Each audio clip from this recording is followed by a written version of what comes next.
draft dodger who came here years later of his own accord. I try to just deal with people on a one-to-one basis, and being an American means you're a total asshole to begin with, you know. So if they ask me where I'm from, I used to say Canada, but I thought that was really boring. I thought California. So people ask me where I'm from, I say California. And sometimes they'll go, because everybody's heard of the Hotel California, right? So particularly in India, some, oh, California, yeah, they've heard of you. And others will go look at you and they go, America. Yeah. What do you know about Lao history? I know what the Americans did. Yeah? Yeah. What did they do? They dropped more bombs on Laos during the Vietnam War than all the bombs on both sides that were dropped in the Second World War. 7,000 pounds per person, just on Laos. Professor Noam Chomsky explained to me clearly what the political situation was at the time. The U.S. bombing of Laos and intrusions into Laos began in the early 1960s. By 1968 or 69, they had become extremely intensive. Well, the fact is it had nothing to do with the war in Vietnam. This is often falsified. It was just a massive bombing directed against an utterly defenseless peasant society. The reason was partly that they just had a lot of bombers and nothing to do with them. I happened to be in Laos at a time when it was almost the journalistic hub of the universe. So journalists flew in from all over the place, hotshots from the major networks and so on and so forth. Almost none of them would take the trouble to go 30 kilometers into the countryside and interview the refugees. The journalists were all reporting the official stories about the tanks outside Vientiane. But then when they went back to the hotel bar afterwards, they were all laughing about it. They all knew it was complete fabrication. But it didn't matter, you reported it anyway. I mean, when the West carries out massacres and slaughters, we're not supposed to know about it. Nobody cares. It's not investigated. We don't know.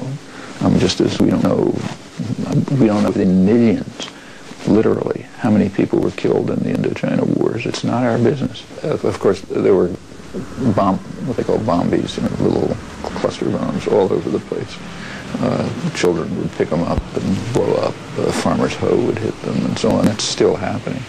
The U.S. has refused to provide any assistance for removing the probably millions of bombs around.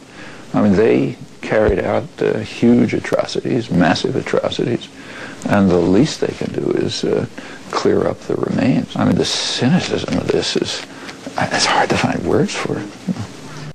Remote region of the Sullivan Plateau. The people here still remember the recent years when American B-52 bombers rained hell all day and night over their village of Pak Song.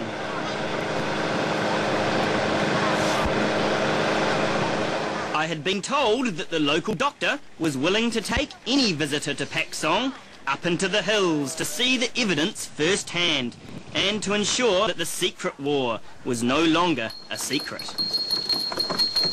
On my short walk, I saw buildings which had been shelled from the air and ridden with what looked like bullet holes. Arriving at the hospital, I was anxious to find out more, and Dr. Villet was even more anxious to show me. It's a covered bomb from America, bombs to Laos.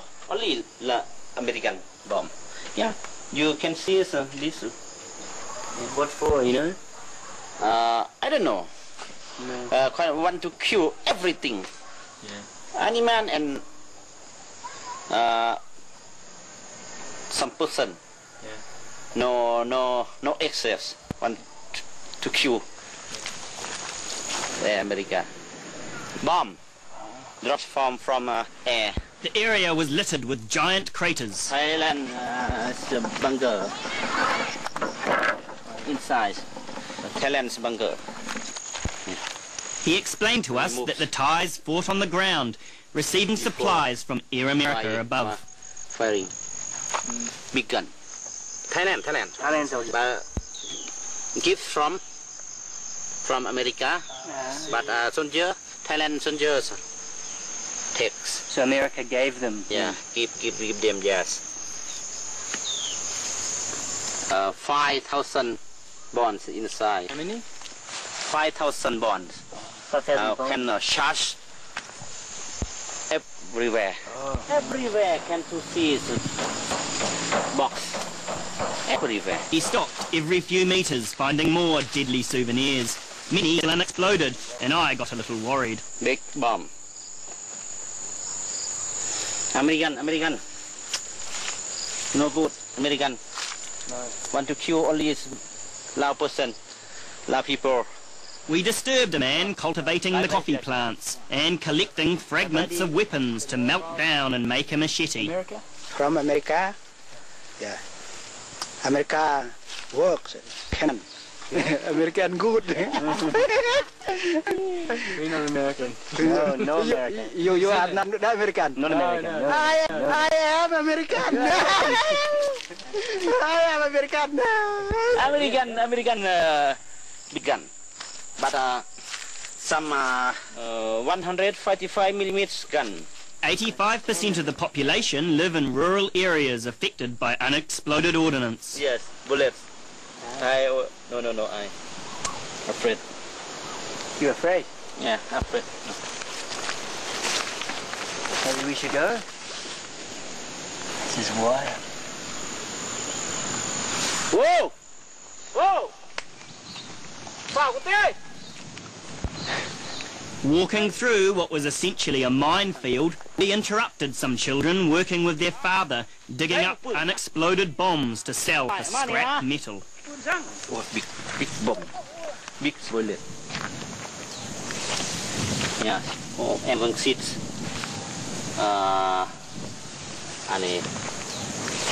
You find these? Yeah, yes.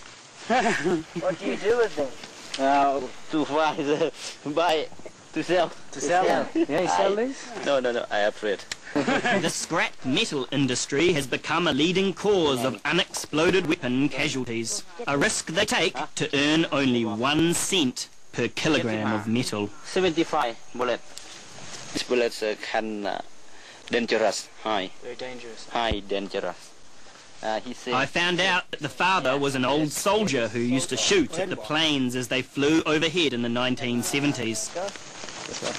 His oldest son excitedly took us to his latest find, the remains of a Thai soldier near the entrance to a bunker.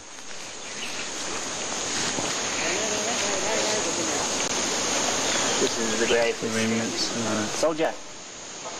No. Thailand. Laos. He led me back to the village as enthusiastically as we had left, and to his friend's garage, where over a dozen beer lao were brought in and shared with 1 glass. I felt an odd mix of shame and joy as I drank with them. I couldn't help but feel that as a Westerner, I was representing the very forces that killed and still continue to kill their community. But they did nothing but keep pouring beer for me.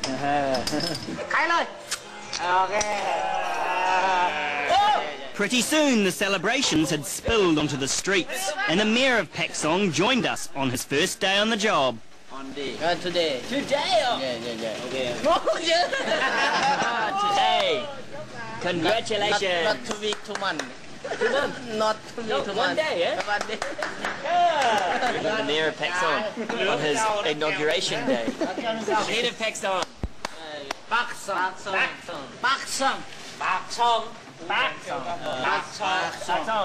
Lao, no problem with American people. Why American people angry Laos people? American people is good, but government, American government no good.